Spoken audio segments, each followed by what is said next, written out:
Good afternoon. My name is Ron Bohegian, and welcome to the McKenzie Preserve. I'm here with some friends today.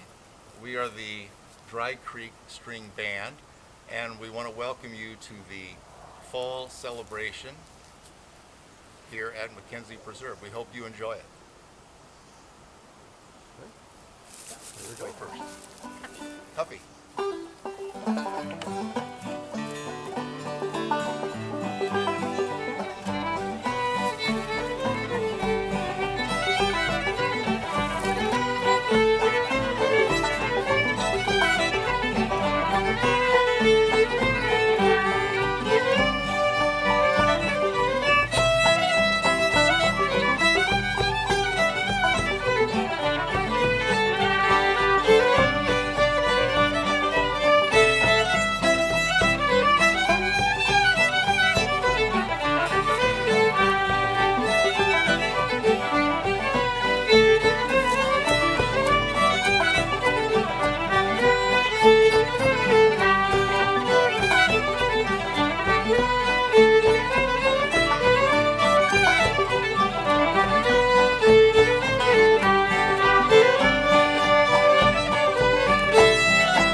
Hello, welcome to McKenzie Preserve. My name is Craig Poole. I'm a retired geology instructor from Fresno City College and one of the founding board members for Sierra Foothill Conservancy. Welcome. Today we're going to take a little journey through time.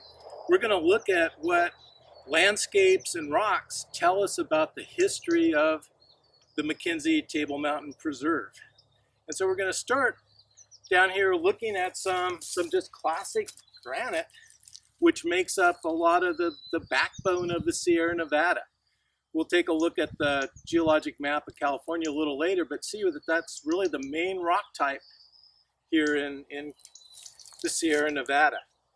When you look at it, you're probably used to this, seeing it from quite a distance, but when you really zoom in, one of the things that you see is that it's made up of a lot of different crystals.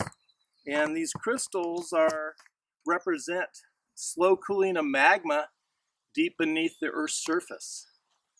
So here's our geologic map of California. We can see Fresno here.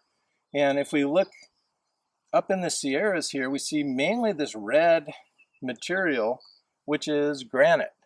And granite is an intrusive igneous rock. It forms from slow cooling deep beneath the Earth's surface. It formed back during the age of the dinosaurs, so a little over 100 million years ago, when the west coast of North America was undergoing subduction. So we had subduction underneath the west coast. That crust went down, partial melting occurred, and magma rose towards the surface. This granite, it represents the roots of old volcanoes. You know, we probably have something similar to this forming today up in the Cascades. So those volcanoes of the Cascades, they're being fed by magma down deep that will later cool and solidify and form these plutons, which later may become something like granite. Okay, so we mentioned this granite forms slowly deep beneath the Earth's surface. Over time, as uplift and erosion takes place, there's not as much overburden on top of the granite. And as more material is stripped off, those rocks actually expand upward a little bit because there's not so much pressure. And that expansion upward causes them to fracture. And you commonly get this sort of onion skin weathering taking place where the rocks have relaxed upward, relieving stress, causing these fractures to develop. And it's along these fractures, so let's take a look at these rocks. We can see a lot of these fractures where it sort of forms a sort of dome shape. These are beautifully exposed in places like Yosemite, but the rock will actually come off in sort of sheets. And within those cracks, commonly you'll get water freezing and thawing, causing additional breakdown. You may get acorns getting into those cracks, sprouting, and as the trees grow, more fractures develop. You get the lichen and the moss causing other weathering processes to occur. And so we really have a natural laboratory out here to see some of these processes occurring right here on McKenzie Preserve. So if you take a really close look at this granite, one of the things you see is there's some fairly large crystals. Those larger crystals tell us this cooled slowly deep beneath the Earth's surface.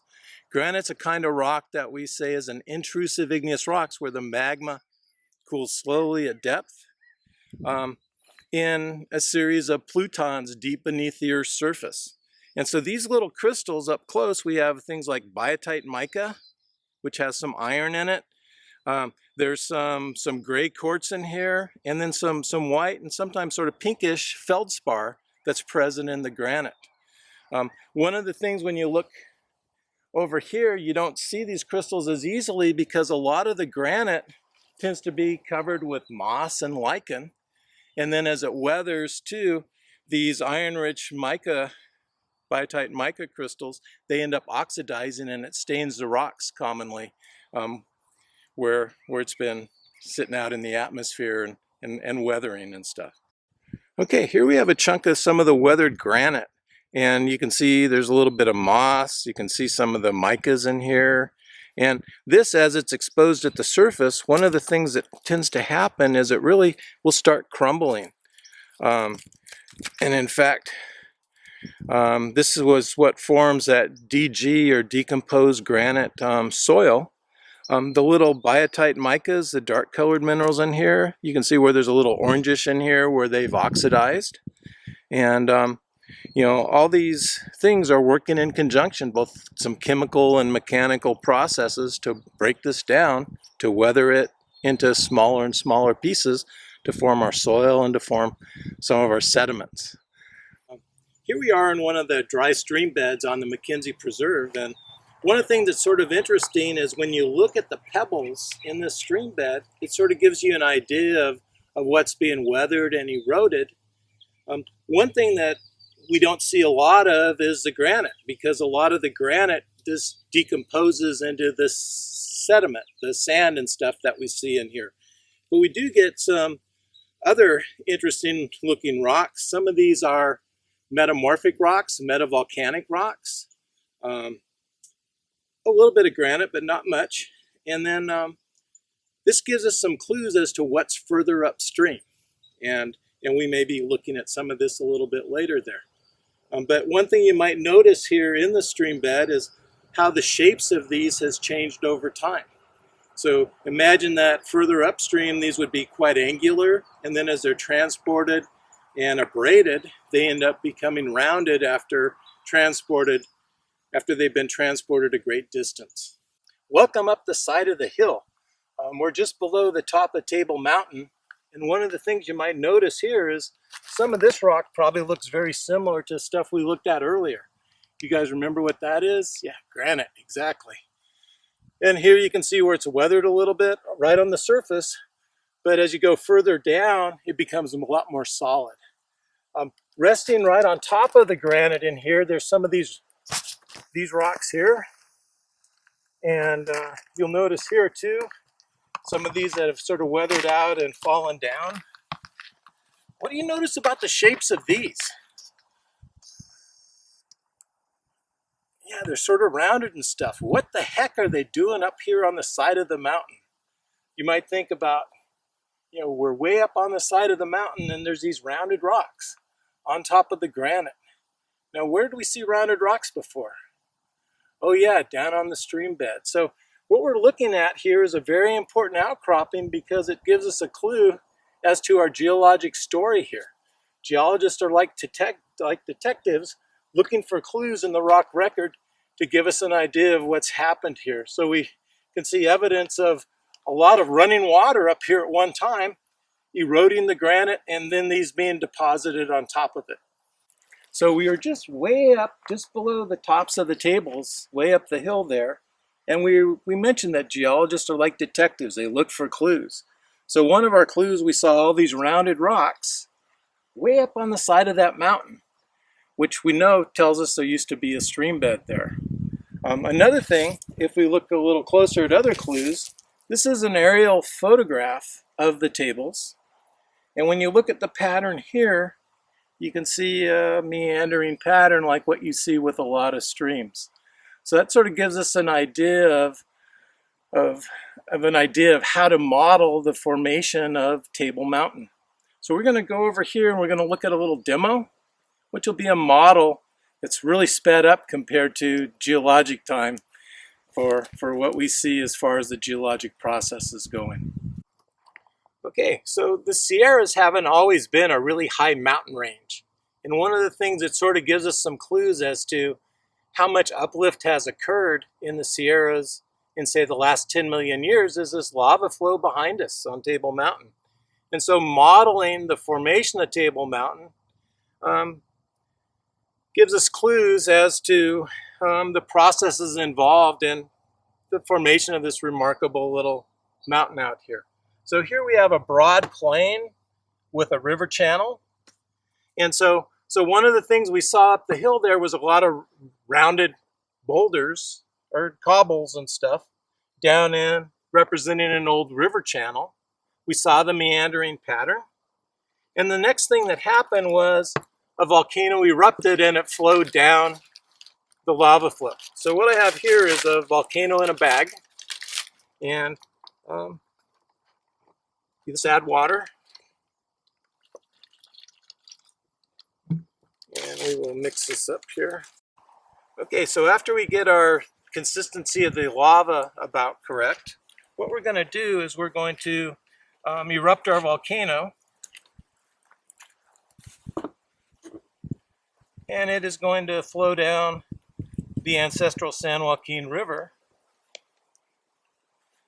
and solidify.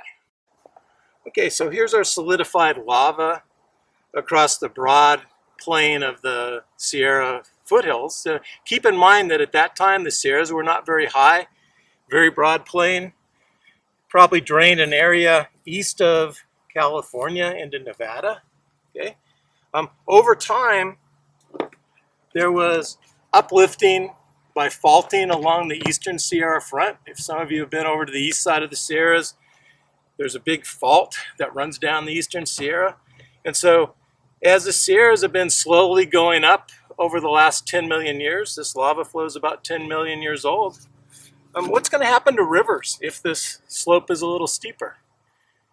With a greater slope, water's going to flow a little faster. And over time, with lots of rain, we have the advance and retreat of glaciers. Glaciers never made it this low, but we're going to speed up this geologic process that took a very long period of time, 10 years, and we're going to increase the amount of erosion. And so you can see that more resistant rocks don't erode as easily as less resistant rocks. And what was once the bottom of a river channel is now the top of a mountain. And so that's how Table Mountain formed. But keep in mind, this was 10 million years going very quickly right there. Okay, so one other thing that's very interesting here when we look at this is when we look at the slope of the Sierras. Okay, so the San Joaquin River, it has a fairly low gradient today. That ancestral San Joaquin River probably had a similar gradient. So we can actually project how much uplift has occurred in the Sierras over the last 10 million years. And King Huber, a geologist with the U.S. Geological Survey, estimated about 2,000 meters or about 6,000 feet of uplift in the last 10 million years there.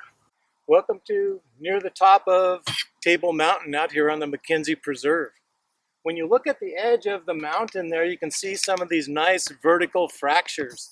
This is some pretty classic columnar jointing. Some of you may be familiar with Devil's Postpile up at the headwaters of the San Joaquin. That's a 100,000-year-old lava flow up there. This is a 10 million-year-old lava flow down here, and they formed under similar conditions. Basically, the lava flows out. As it cools, it shrinks. Commonly from the top, you would see these hexagonal or polygonal shapes of fractures, and then the columns extend downward into the subsurface. But this is pretty classic. Great exposures out here on the McKenzie Preserve. Okay, this is some of the volcanic rock from the top of Table Mountain here. It's called a trachyandesite, but it looks very similar to a basalt out in the field. But if you were to zoom in on this, one of the things that you might see is that there's some little holes in this rock. This is pretty typical of a volcanic rock that's cooled very quickly at the surface. So gases escaping are going to leave those little holes we call vesicles. And then if you look at this texture overall, it's really small crystals from fast cooling at the surface. So we know this formed as an extrusive rock, whereas the granite had big crystals from slow cooling deep beneath the surface. Okay, so in summary, hopefully you learned how we can read landscapes and rocks to tell a story. We started off with the granite, which formed as a plutonic rock deep beneath the Earth's surface over 100 million years ago. Over time, that has been exposed by uplift and erosion. We see evidence of erosion from just in stream beds and stuff. We have the weathering of the rocks that forms the soils that's so important for the biotic communities. And then when we look at the tops of the tables, we see where there's evidence of old stream beds now near the top of the mountain. This is sort of classic what we call inverted topography, where what was once the bottom of a river is now the top of a mountain. And Table Mountain shows all this very nicely. So we have those river gravels, we have the lava flow that's about 10 million years old, and then we have a lot of erosion taking place over time. As you can see, this tells a fantastic geologic story. It's wonderful that we're able to come out here and enjoy these spaces, but it was because of the efforts of people like Ruth McKenzie that we're preserving this land for future generations and, most importantly, the wildlife and the habitat out here. Thank you again.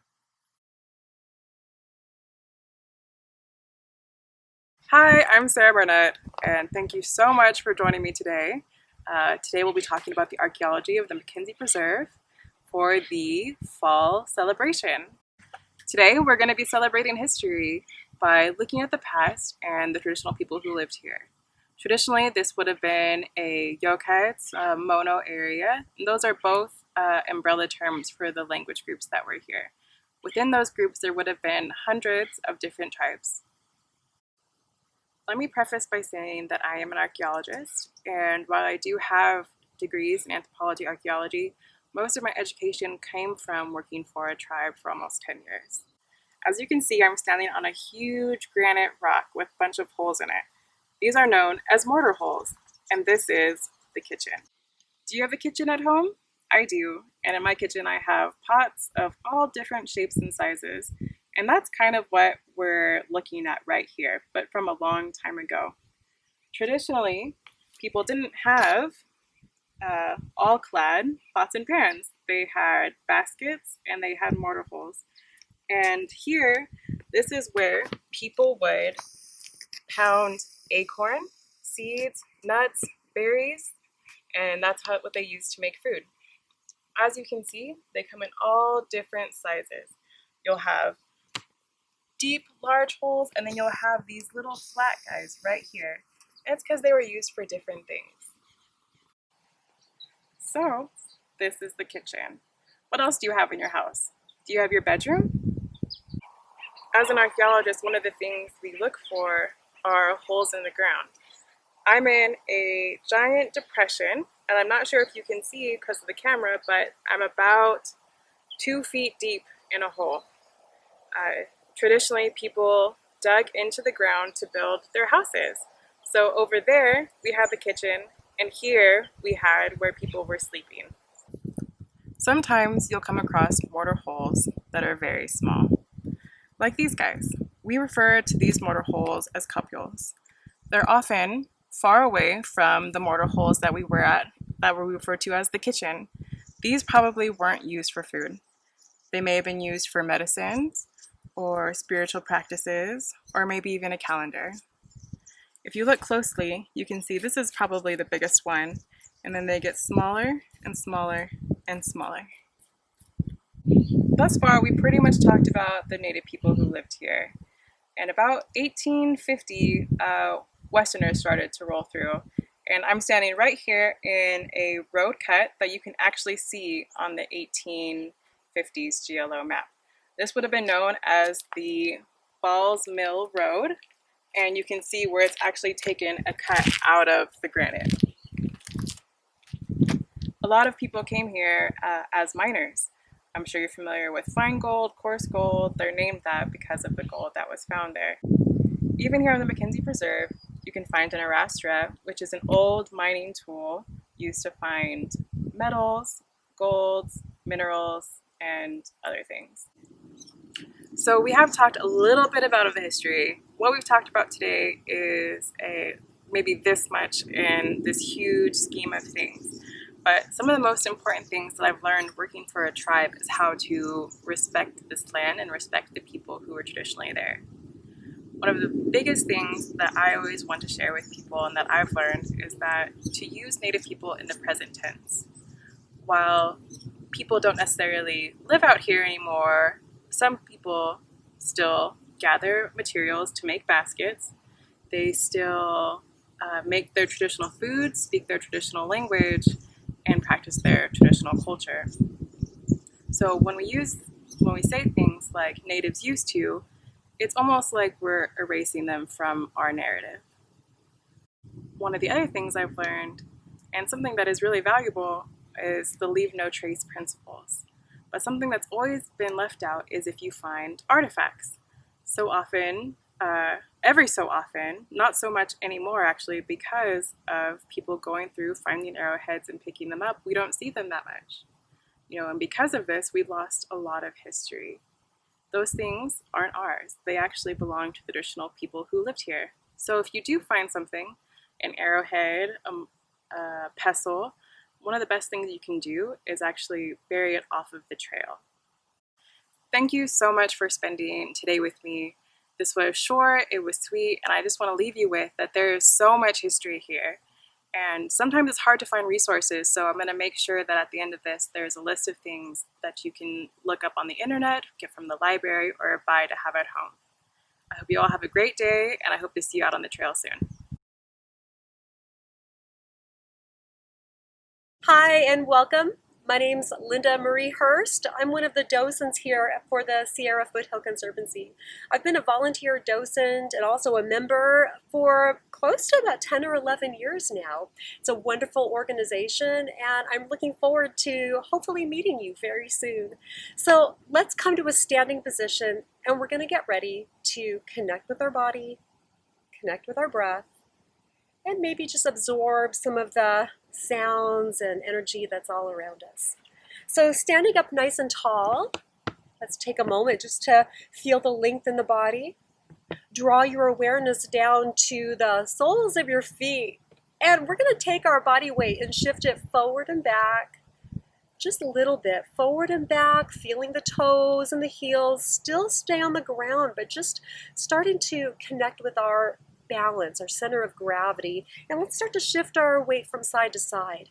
It's just a little bitty movement, nothing too crazy here, and we're looking for where our center is. So just taking your time and coming to that place where you feel evenly balanced from the front of your feet to the back, from the left and the right side. And then we can take our shoulders, bring them way up high by your ears. Start to roll them all the way back, and as you exhale, let them relax down. Maybe the belly's hugged in slightly so that we can lengthen our spine and pull the chin in slightly so you lift the crown of your head. We call this Tadasana pose. It means mountain pose. Just take a moment to close your eyes if that feels comfortable, or simply soften your gaze. Take a few moments to feel your breath. Really feel the connection between your feet and the earth. And just for right now, try to turn down the volume of any dialoguing in the mind as we get ready to continue with movement, mindful movement. So when you're ready, fluttering the eyes open, and we'll begin with some nice big shoulder rolls. Just take the shoulders forward, up, back and down. We'll do about 3 or 4 of these, and as we're rolling the shoulders, it's a good chance to notice what sensations you feel in your body. You feel the shoulder blades move. Let's switch directions and just see what that feels like. Make sure you're moving your breath as well as your shoulders. And let's just one more time, take the shoulders real slow up by the neck, draw the shoulder blades together as the shoulders relax back and down. Nice. Let's bring our hands together in front of our heart as in a prayer pose, and then bend the knuckles, making 2 soft fists, and we're going to roll our wrists around. If you've been at your computer, this is going to be very therapeutic and good for the wrist and forearms. So we're trying to maintain connection the whole time, the pinky side, the knuckle side, the fists, and the whole back of the hands. Let's switch directions here. We're still breathing, still feeling our feet on the ground. And then bring your palms together in a prayer. We're going to take our prayer hands and reverse it. So showing your palms outward, we're going to turn the fingers down, bring the back of the hands together, and not let the wrists separate. If they separate, just lower the hands until you can connect them. Shoulders are relaxed down. We're still standing tall. Let's lift our chin up to the sky. Take a breath, and as we exhale, the head's going to come forward and hang real heavy. So we're keeping the reverse prayer, chin's tucking toward that little notch at the base of your throat, and we're going to pretend our shoulder blades are pressed up against a wall, so we're not going to let everything cave forward. Spine's nice and tall. For some shoulder and neck work, inhale, roll your head over to the left. Take a nice breath. Exhale, head slowly travels forward and comes to the other side, pausing maybe when that ear is over the shoulder. We're just going to take our time here. We're going to go back from one side to the other, moving mindfully. Still moving that breath. Still feeling your feet nice and connected. And this is a really good exercise for the neck, for the shoulders and the arms. We're not just working with the muscles, we're working with our nerves. Let's bring our chin back to center, lift our head, and bring our palms back together. Interlace the fingers. We're going to press our arms straight out in front at shoulder level. Notice the shoulder blades are spreading here. Belly's still firm. Let's take our palms and reach them straight up, as high as you can comfortably go.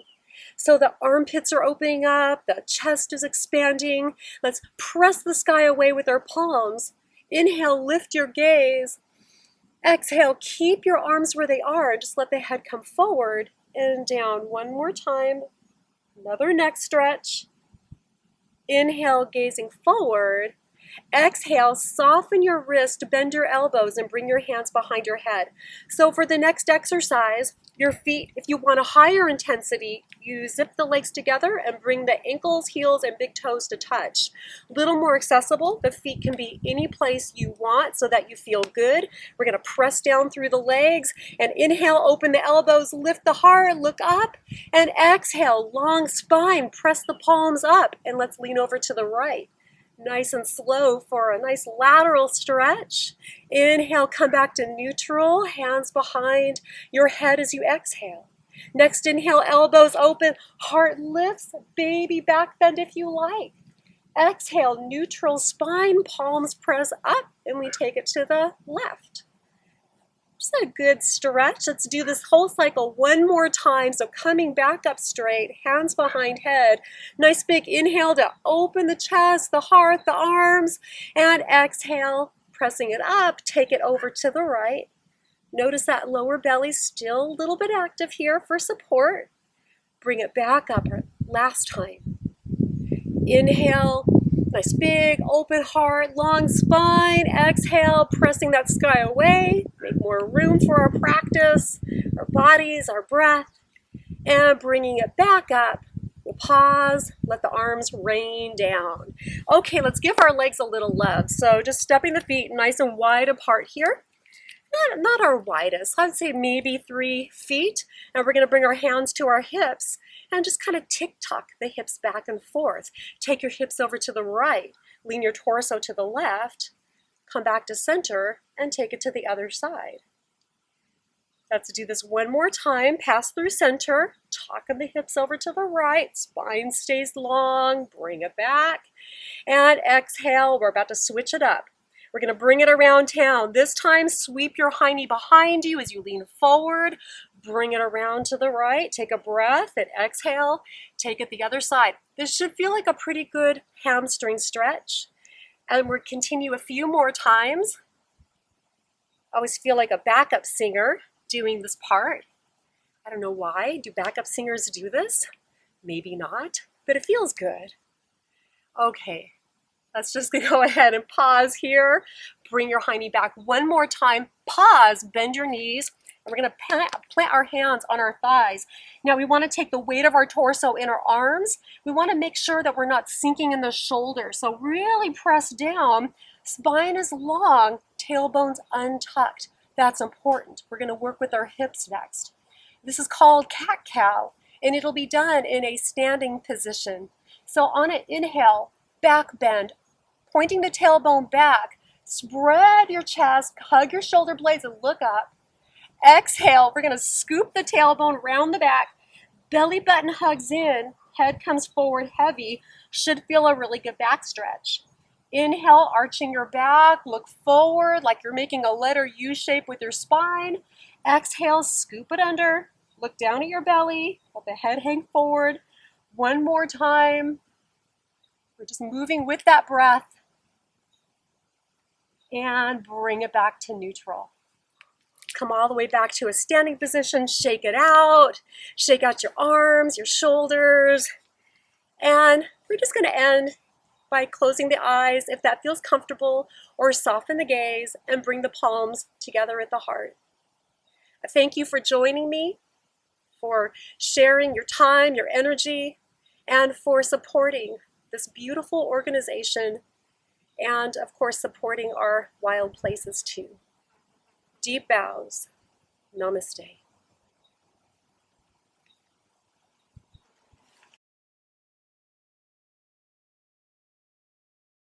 Hello, thank you for joining us. I'm Bridget Fithian, Sierra Foothill Conservancy's Executive Director. I'm delighted to have you join us today at this special event where we're celebrating 25 years of local land conservation. I started my work with Sierra Foothill Conservancy nearly 12 years ago, almost 13, when I started out as a volunteer for SFC. When I first found out that we had a local land trust that was working to conserve land in my home communities, I was thrilled and I wanted to be part of it. I started as a volunteer in efforts to try to increase the awareness of the work that we were doing and trying to build membership. Shortly thereafter, I was brought on the team as a staff member and started my work in connecting our communities and building membership for the organization. Over time, my career grew with SFC and I learned a lot and continue to learn a lot every day working for this organization. I moved into running our land conservation program as our land conservation director, and then about 6 years ago became the executive director. It's been a wonderful experience working for this organization and all of the people that care so deeply about the work that we do with Sierra Foothill Conservancy. We're delighted to have you here today at the McKenzie Preserve to recognize all of the impact of Sierra Foothill Conservancy's work over the last 25 years. It's been an effort of many people to make the dreams and the visions of local land conservation come to reality in Madera, Mariposa, Merced, and Fresno counties. We're thankful to all of our board members, our volunteers, and our staff, and our members and donors who have made this vision a reality. Today, we're looking back on 25 years of preserving land, restoring land, and connecting people to the outdoors. Now more than ever, this is a critical time to invest in land conservation as we experience the increased impacts of a changing climate. Even today on the McKenzie Preserve, you can see that there's smoke in the air, residual from the creek fire that is still burning in the Sierra and affecting the health of our human communities as well as our natural communities. Sierra Foothill Conservancy is committed to the stewardship of our lands as well as the protection of them.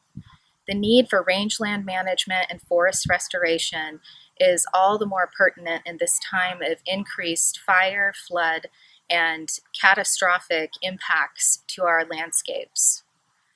We're implementing forest restoration projects, riparian restoration projects, and we're managing lands with cattle and careful stewardship of those properties so that we can ensure that they'll be here for future generations.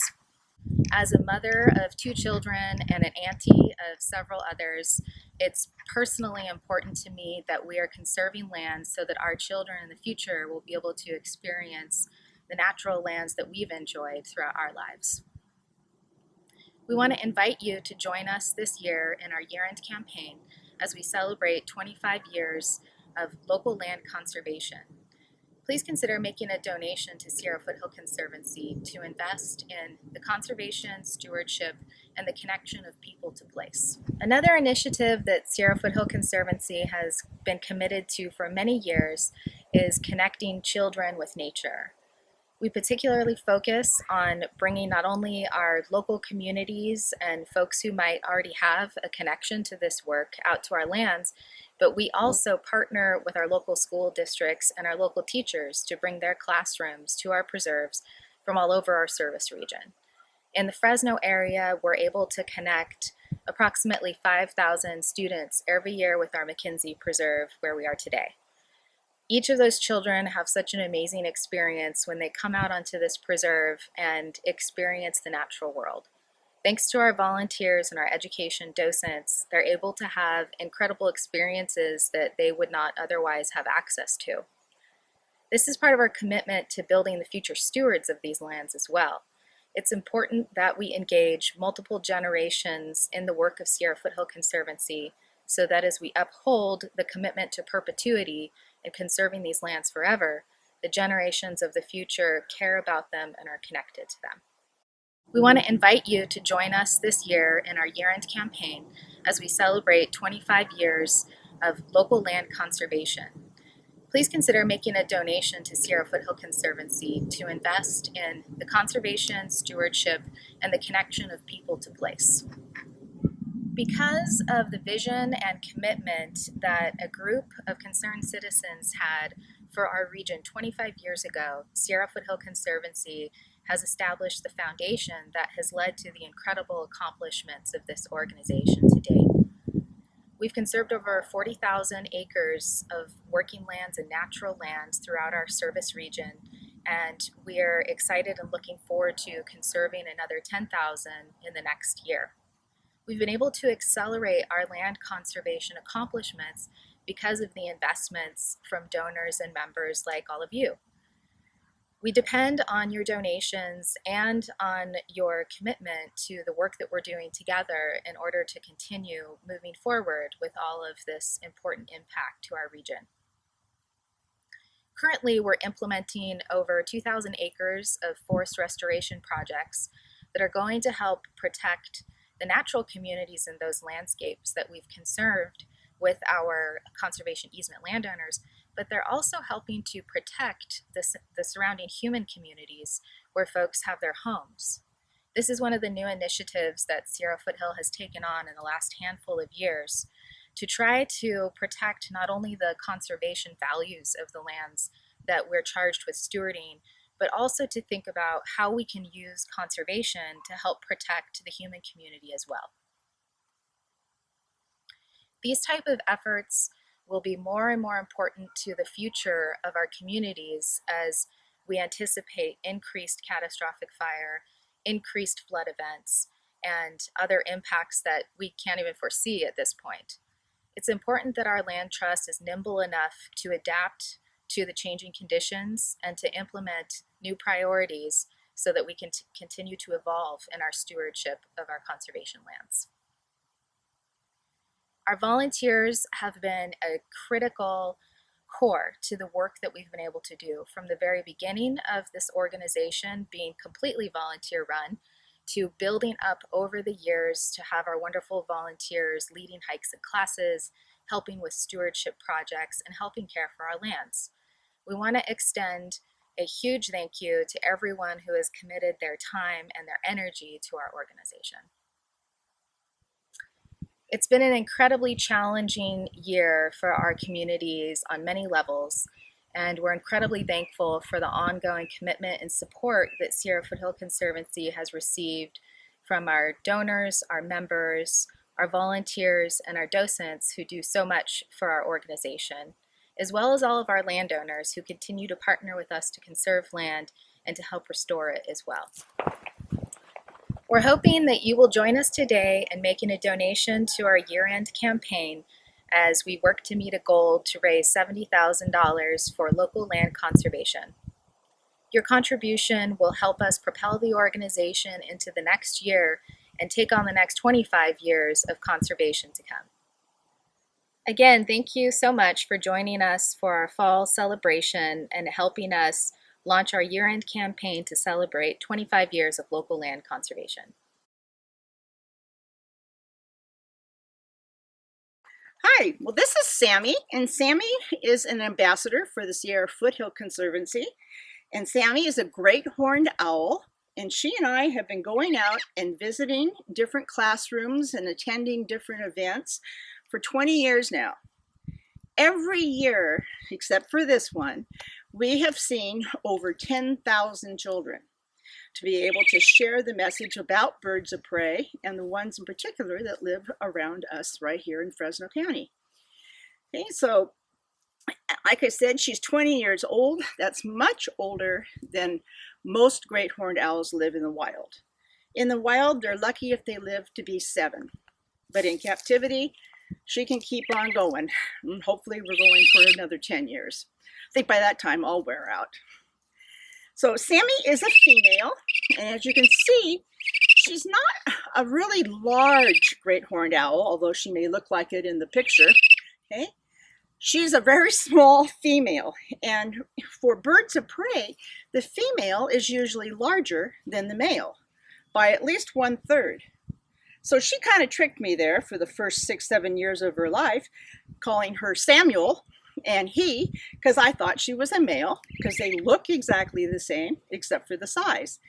And then one day Sammy laid an egg, and I went, "Oh, you're a girl." And she said, "Well, of course I am." So Sammy, like I said, is a female, but she's a very petite female. And when you look at her, you see some features of her are not petite at all. Look at her eyes. Her eyes are the same size as a human eye, okay? But they're in a little bitty skull. So in order for them to fit in there and stay, what had to happen was she has a cone-like formation on the skull that actually holds the eye in her head, and that prevents her from being able to move her eyes. So she has to move her whole head to be able to see from side to side. And there are times when you be almost convinced that she can turn it 180 degrees, 360 degrees, when it's really only 270, which is almost all the way around. Okay? And she can do that because she has more bones in her neck than we do. Okay? As a mammal, we have 7 vertebrae. Sammy has 27. That enables her to turn her head like that. And as I turn her head, so she'll look at you and not look away, she's used to doing that, so she doesn't bite me, but she usually has something to say about it. All right. Well, look at her feet. Okay. Look at those great big feet and those talons. Those feet are her tool for catching her food. And the types of things that she's going to hunt for are rabbit, gophers, voles, mice, and sometimes even our small pets. So it's really important that if you have a very small dog or cat, don't ever leave them outside alone, because they could easily become dinner for a great horned owl.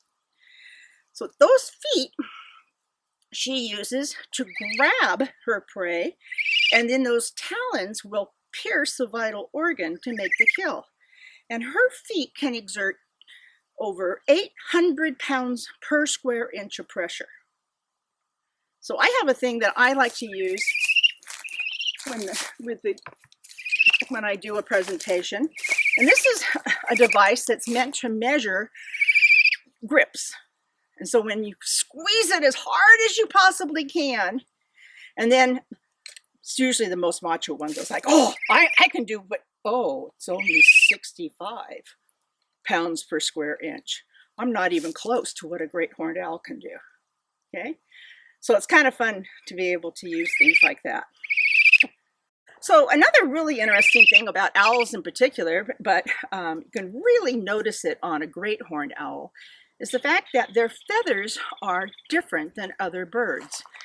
Obviously they're beautiful when you take a look at her, but the feathers have evolved to the point where the bird can fly almost silently.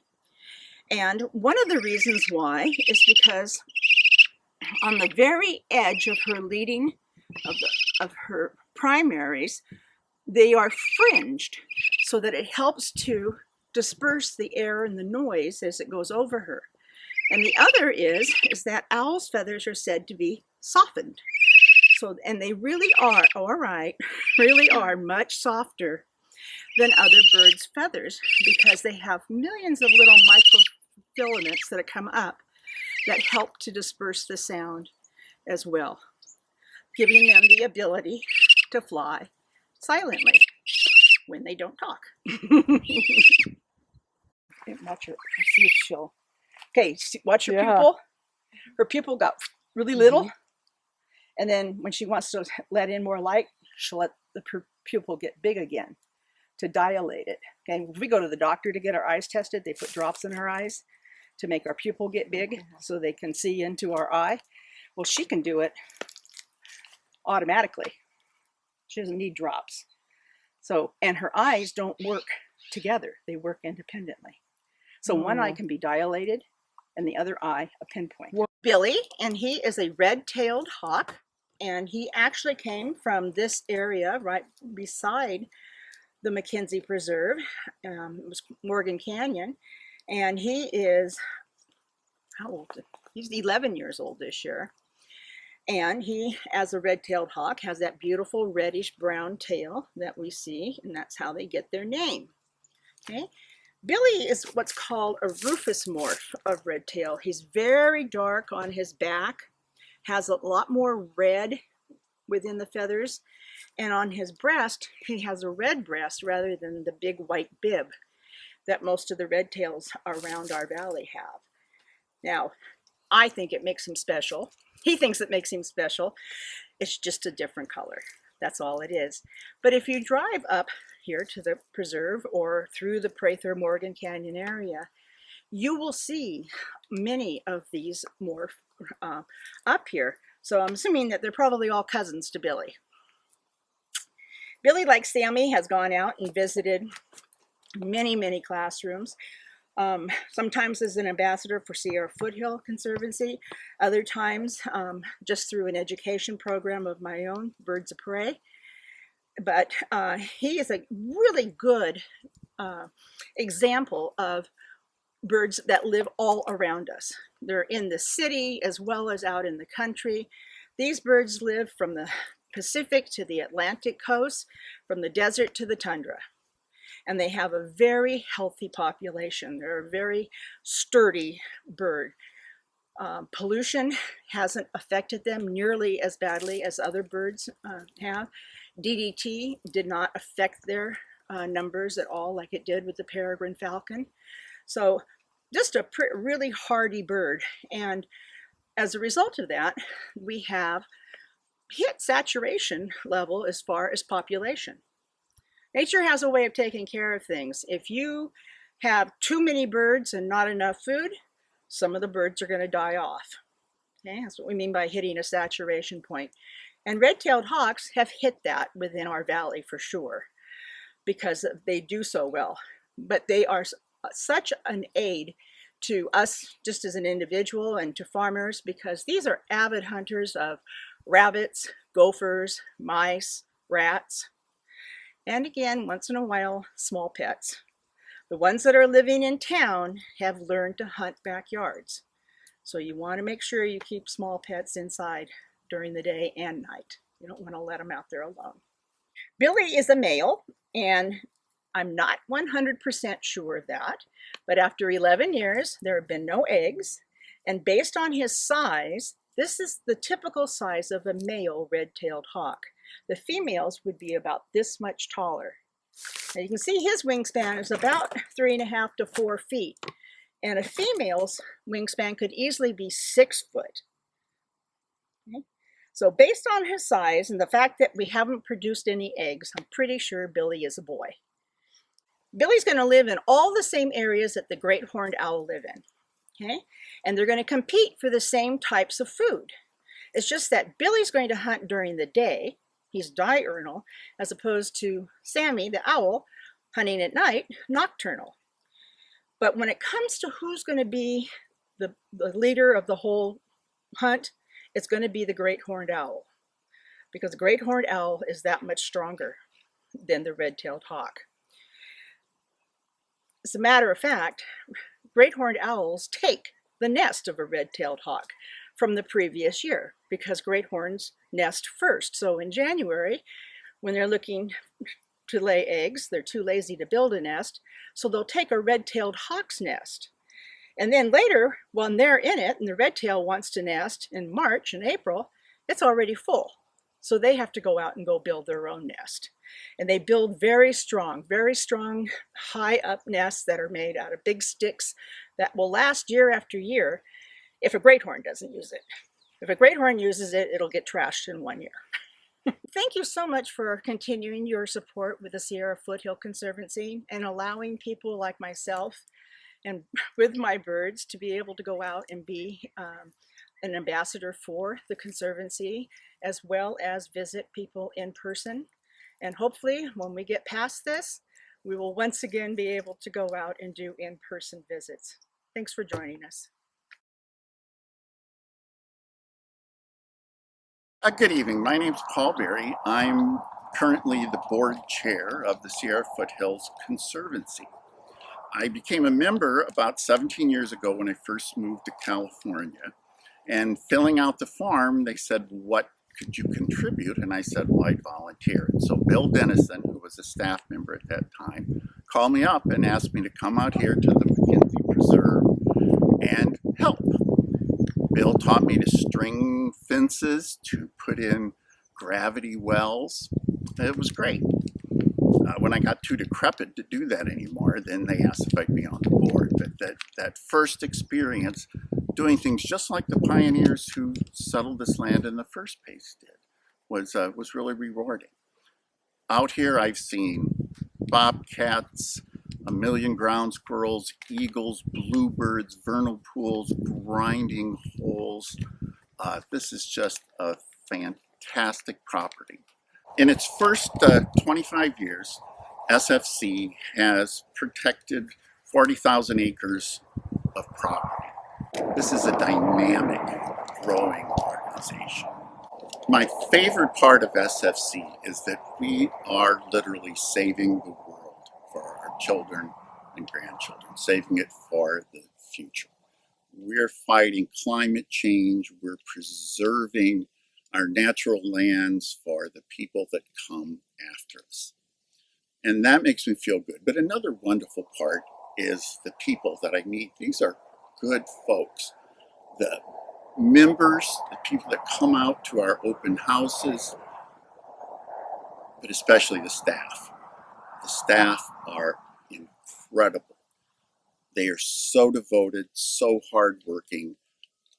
I just admire them so much. That's a great part of volunteering is getting to be with them. To do this great work, we need your help. We are not a business, we're a non-profit. We don't get payments from anybody. Our income derives from your memberships, from fundraising activities, and especially from grants that our highly skilled staff write. That's what's really allowed us to grow so much. We aren't a political organization, we just do good work.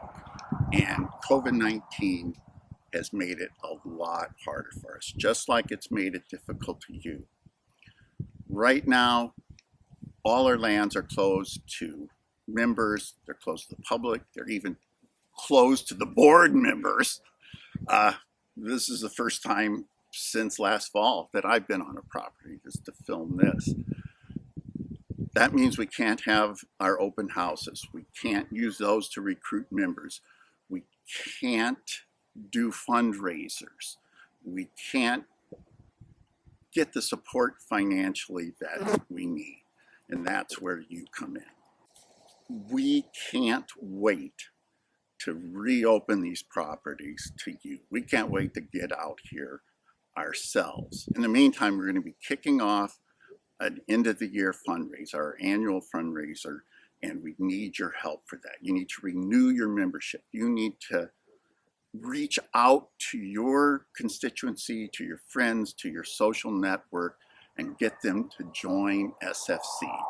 And then we absolutely need your financial help at this time. So when you you get an ask, we get a call from a volunteer, or even just our newsletters, anything you can do to help us, that would just be great.